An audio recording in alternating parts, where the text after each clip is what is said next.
What if you fell off your bicycle today and 10 years later you developed epilepsy? Relationships like this might appear far-fetched but are entirely possible, say Freiburg researchers. Using the latest MRI scanning procedures, Professor Dr. Carola Haas, Department of Neurosurgery, Professor Dr. Jürgen Hennig, Department of Radiology, and Professor Dr. Ulrich Egert, Department of Microsystems Engineering, MST, of the University of Freiburg, in cooperation with Professor Dr. Jan Korvink of the Karlsruhe Institute of Technology, have shown how certain disorders of the hippocampus can initiate a drug-resistant epilepsy. The team has discovered biomarkers that, if used for screening, could massively improve treatment options for epilepsy.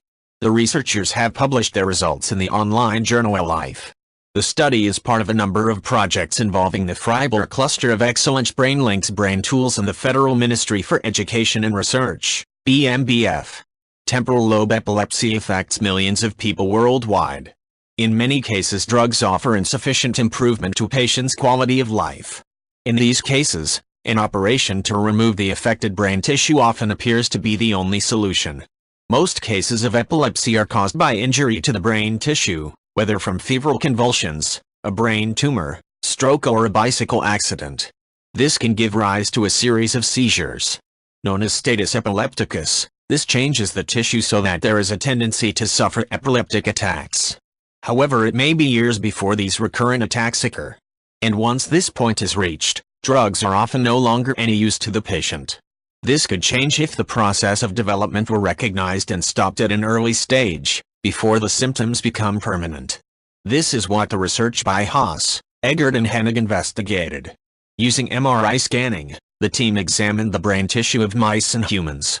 In the hippocampus, a structure on the inside edge of the temporal lobe, the researchers found valuable interrelationships. Damage to the hippocampus does not automatically result in subsequent epilepsy. However, once there is a tendency to suffer attacks, such damage always appears to have been the root cause.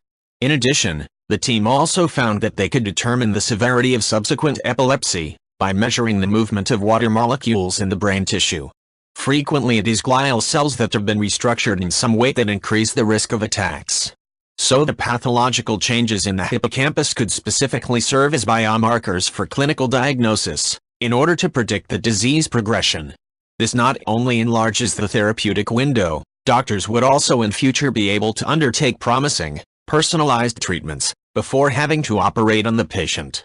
To begin with, however, a clinical study will be necessary to obtain evidence of the real prognostic value of these biomarkers. It is hoped that this can take place at the widely renowned departments of neurology and neurosurgery at the Freiburg University Medical Center. If you like this video, please leave a like and subscribe.